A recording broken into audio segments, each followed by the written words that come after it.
Hello everyone, we are in Pirkei Avot, chapter 2, Mishnah 10. This is a perfect time to be covering this because we are in the middle of the Omer, right? From Pesach to Shavuot, we count the Omer. And this is a time where we work on ourselves, we work on our character traits. And one of the prime ways of working on that is by studying Pirkei Avot, which is of course about improving our character. And this one in particular relates quite literally to that specific task. Namely, it says, Amar lahem, right? He, Rabbi Yochanan ben Zakkai, said to them, his 5 Talmidim, who we met last time.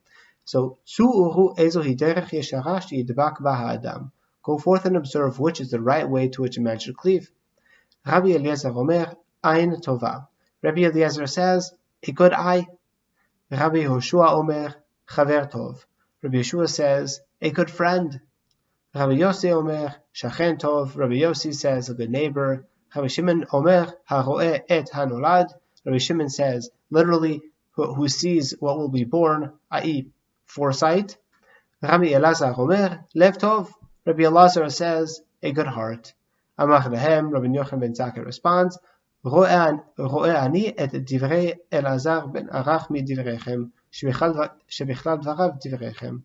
Right, so it says Rabbi Yochanan ben Zakkai, I prefer the words of Elazar ben Arach, for in his words your words are included. Namely, in Lev Tov, everything else is included. If you have a good heart, then you're good. You encompass everything. Now, the Maharal asks in Derech Chaim, what's behind each midah? Why is it this specific root midah that is the one to go for? Well, what's behind that? And Maharal asks another question: how is it that Lev Tov encompasses everything? Right? We can see how it encompasses Ayin Tov and being a Chaver Tov and a Shachen Tov. But how is Lev Tov and Ro'eh Hanolad? How are those two things? How are those things related? A person could have a wonderful, kind heart, and maybe not be the person with the greatest amount of foresight, right? Can't necessarily predict things that are to come, right? How are those things related? So, just to, I guess, as an intro to his discussion, he says like this. Rabbi Yochanan tells his Talmidim to go out and observe, which is interesting, because why can't they just learn it in the Torah, right? That would be presumably our first source. But it says the Maharal, V'amar tzu'uhu, ratza lomar, sheyivchenu v'ya'inu bivnei adam, v'yivchenu b'hem ad she'amdu al eze midah tova shebamidot. Right? He wants to say that a person should examine deeply in people and discern until they stand on what is the best of the midas. Ki dvarim elu lo lamdu min haTorah. They did not learn this from the Torah. Rak ma she'amdu aleim kasher hem bochanim v'nimtzaim v'bezeh shayach lomar tzu'uhu. It's just when they went and they studied and they went and they examined with people, and that's why he says tzu'uhu. Now it's important to say the Maharal is not saying you cannot learn it from the Torah. He's just saying, I think the way to understand it is, it's a factual matter. There's a statement, seeing is believing. It's one thing to learn about a midah. It's so important to be patient, to be kindly, to give chesed appropriately and then withdraw it when it's appropriate. That's true. It's a completely different matter when a person sees it in action. You see a good midah and you see what it looks like and how it affects the people around you. Then it's a different level of knowing, and I think that's what Rabbi Yochanan has been saying. Rabbi Yochanan is saying it's for sure in the Torah, but in terms of how deeply a person can discern what midah is the best, I mean, go out and take a look. What do you find the greatest of the midah? Now going through. We start with Ayin Tova. Right, what's Ayin Tova? So says the Maharal, he says what's so amazing about this is that it's applicable to everyone at all times, and it's available at a moment's notice. Keheref Ayin. You can see greatness in everyone, right? You can see wealth and positive traits and generosity, and there's nothing stopping you. It's all internal, it's all in your head, right? It's all about your eye. How do you see? What do you see? And that's amazing. It can literally affect the entire world. And a person who, let's say, he doesn't necessarily tend to his lawn. right? His lawn is a little unruffled, the grass is too high. You could say, oh, this guy doesn't care about his property, he's neglectful, he's nebuch, like he ruins the whole neighborhood for everyone. You could say, well, this person must be so busy doing other things. This person doesn't care about all these kind of nonsense. Like, who cares if my grass is a few inches taller than it should be? What difference does it make? This person is focused on what's important, right? And depending on your Ayin Tova, it doesn't change a thing, but it changes everything in terms of the way you relate to him and to the world around you. Moving on, we go to Chaver Tov. Right, Chaver Tov, says Maharal, is actually even better than Ayin Tova because first, to be a Chaver Tov, right, to be a good friend, then you need to have an Ayin Tova. If you don't have an Ayin Tova for other people, you're not going to be a good friend. You'll be jealous of them, you'll resent them, the point is you're not going to be a good friend. You have no interest in helping them. But moreover, says Maharal, if you're a Chaver Tov, not only do you have an Ayin Tova, you also do something for your friend by advising him. He's your friend, right? He needs help. He's not sure how to do something. You have a bit more experience in the matter. You have an expertise for whatever reason. You can advise him. That's more than an Ayin Tova. An Ayin Tova, it begins with sing. But here you're actually giving eitzah, you're giving advice. Now, the Maharal does not say what I'm about to say, but I do want to kind of backtrack and go back to Ayin Tova.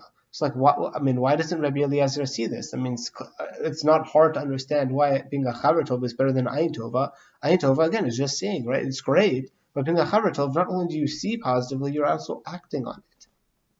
I think this is alluded to in the way the Maharal speaks about it. Again, an Ayin Tova is applicable to everyone at all times at a moment's notice.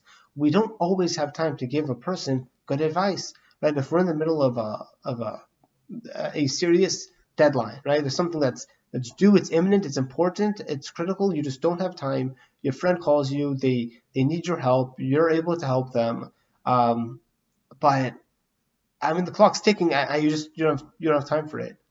You may not be able to have time, but you do have the ability to see with an Ayin Tova. Instead of being, oh, this guy is such a jerk, he's calling me at like 2 p.m. on a Tuesday, doesn't he know I'm working? He's so selfish. Or you could say, well, this is such a beautiful thing that this person called me. They trust me to come. He comes to me with his problems that I'm able to help. That he even thinks so positively of me and my ability to help. Right?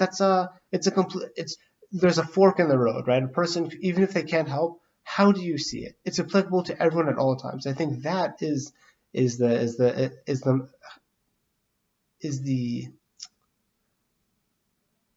step up that the Ayin Tova has over a Chaver Tov. Moving on, the Maharal then goes on to Shachin Tov. A Shachin Tov, it's true that a Chaver Tov has an Ayin Tova, of course, and it's willing to help you with eitzah. A Shachin Tov, what's different with a neighbor? Sometimes you just need a spare oven, honestly. Let's say you're baking for a lot of people, it's almost Shabbat, and you go to your neighbor and they're all finished, and they're like, hey, do you mind if I just put this into your oven? They'll be like, absolutely. They're not necessarily giving you, they're not necessarily forking, taking money out of their pocket to help you, but just the fact that you can borrow their oven, their kalim, right? To have an extra few chairs for hosting more people, and they'll just do it. They'll do it happily. They're like, of course you can. You also need a table. You need an extra set of plates. That's an advantage that a chaver has. Right? Again, going back to the unmowed lawn, right? You go see an unmowed lawn, Ayin Tova, he's so busy doing other more important things. A chaver tov, if they know that the inspector is coming around with a ruler on, they're going to check how high your grass is, and this person is almost certainly going to get fined.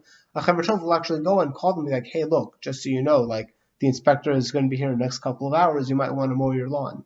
But that doesn't help the person if they don't have a lawnmower. But it would if a person could go to their neighbor who does have a lawnmower, they know the shachan is a shachan tov, and if I ask him, hey, Bon, if I borrow your lawnmower for 15 minutes, the person will be like, absolutely, please, the gas is full, go ahead. And moving on, we see roa et hanolad, person who has foresight. This is even higher than a shachan tov, because a shachan tov, again, is willing to lend you things that they have. A person who's roa et hanolad is actually willing to do more than that. They're willing to actually do a chesed. Maharal says, not entirely sure why, that the shachan is actually not doing a chesed. I think perhaps because there's nothing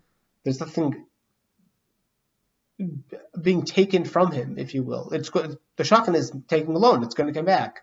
Whereas haroet anolad, he's willing to do a chesed for somebody else because he knows that if I do a chesed for him, then maybe later on down the road, this person will do a chesed for me. And so, with that in mind, he's willing to go even further than the shachan in doing something nice for somebody else. And then finally, just to finish it off, we have the lev tov. If you have a lev tov, then you know what? You're even higher than the roet and nolad. Why is that? Because the person with the lev tov is willing to fork out money even if he's not going to get it back. He's going to put his hand in his pocket and he's going to give it to you, and he's just happy to do it. Why? Because he has a good heart. He's happy to help. So it's a loss for me, but it's a benefit for you, and that's good enough. That's all I need to know. And so these are the 5 different midas as spoken about by the Maharal. We'll leave it there. We'll see you next time.